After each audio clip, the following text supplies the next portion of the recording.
ইস্কান্দার মজুমদারের মেয়ে খালেদা খানম। দিনাজপুরের শান্ত পরিবেশ, সাধারণ এক মধ্যবিত্ত সংসার, সাদামাটা স্বপ্ন। অন্যদিকে ক্যাপ্টেন জিয়াউর রহমান ২৪ বছরের তরুণ সেনা কর্মকর্তা। পাকিস্তান সেনাবাহিনীর গোয়েন্দা শাখার দায়িত্ব, কঠিন নিয়মকানুন আর সামরিক শৃঙ্খলার জীবন। দুজনের জগৎ একেবারেই আলাদা। একদিকে ঘর পরিবারে বড় হওয়া লাজুক কিশোরী, অন্যদিকে যুদ্ধপ্রস্তুত একজন অফিসার।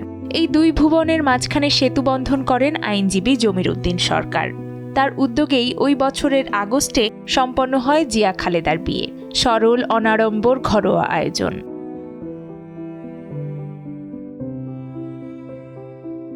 বিয়ের পর শুরু হয় সামরিক পরিবারের চেনা যাযাবর জীবন। এক পোস্টিং থেকে আরেক পোস্টিং, নতুন নতুন শহর, নতুন নতুন ঠিকানা। ১৯৬৫ সালে স্বামীর সঙ্গে চলে যান পশ্চিম পাকিস্তানে। করাচিতে কাটে কয়েক বছর। তারপর বদলি, ফিরে আসা পূর্ব পাকিস্তানে। চট্টগ্রামের ১৬ শহর এলাকায় বাসা নেন তারা। ঘরের ভেতরেই তখন খালেদা। ২ সন্তান, স্বামীর সংসার, আত্মীয় স্বজন নিয়েই তার ব্যস্ততা। বাইরে রাজনীতি, আন্দোলন, অস্থিরতা যেন অনেক দূরের কোনো গল্প।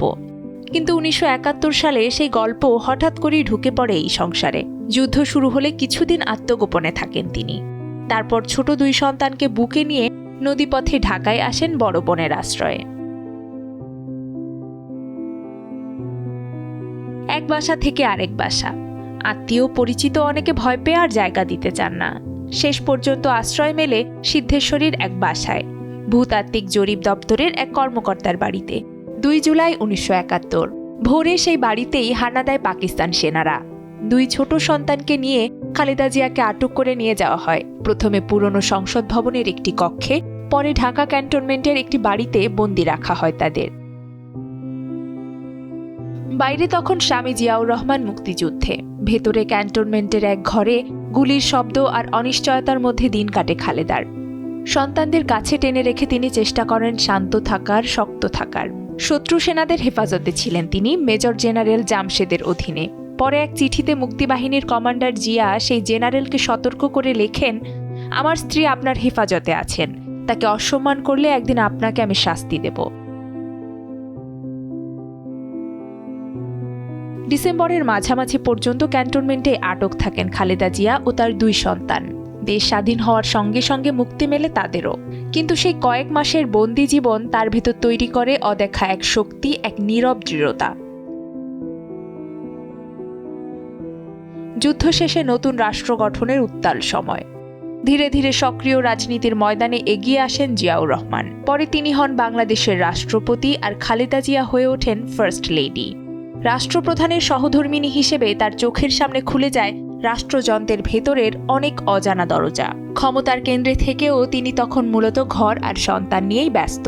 সরাসরি রাজনীতিতে আসেননি এখনো।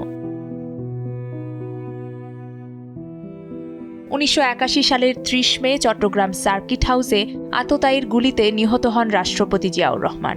হঠাৎ করেই ভেঙে যায় খালেদা জিয়ার ব্যক্তিগত জীবন। একই সঙ্গে কেঁপে ওঠে দেশের রাজনীতির ভিত্তিও। শোক, স্তব্ধতা আর অনিশ্চয়তার সেই সময়ে তিনি নিজে রাজনীতি থেকে দূরে থাকতেই চেয়েছিলেন। কিন্তু স্বামীর প্রতিষ্ঠিত দল বিএনপি পড়ে নেতৃত্বের সংকটে, ভাঙনের ঝুঁকিতে। প্রয়োজন ছিল এমন একজন মুখ যিনি গ্রহণযোগ্য, যার ওপর কর্মীরা ভরসা রাখতে পারেন। অনেক অনুরোধ, আলোচনা আর দ্বিধার পর অবশেষে দলের আহ্বানে সাড়া দেন তিনি। ১৯৮২ সালে বিএনপিতে যোগ দেন। পরের বছর দলের ভাইস চেয়ারম্যান আর ১৯৮৪ সালে হয়ে ওঠেন দলের চেয়ারপারসন। এক শোকাহত গৃহবধূ ধীরে ধীরে সামনে আসেন বৃহৎ এক রাজনৈতিক দলের নেতৃত্বে।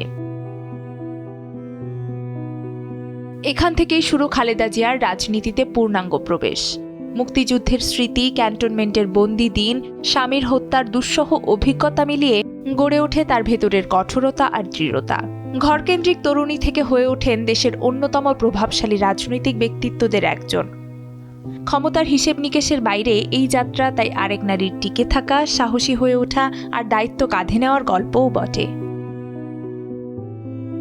নুসরাত আহমেদ উর্নিশা, যমুনা নিউজ।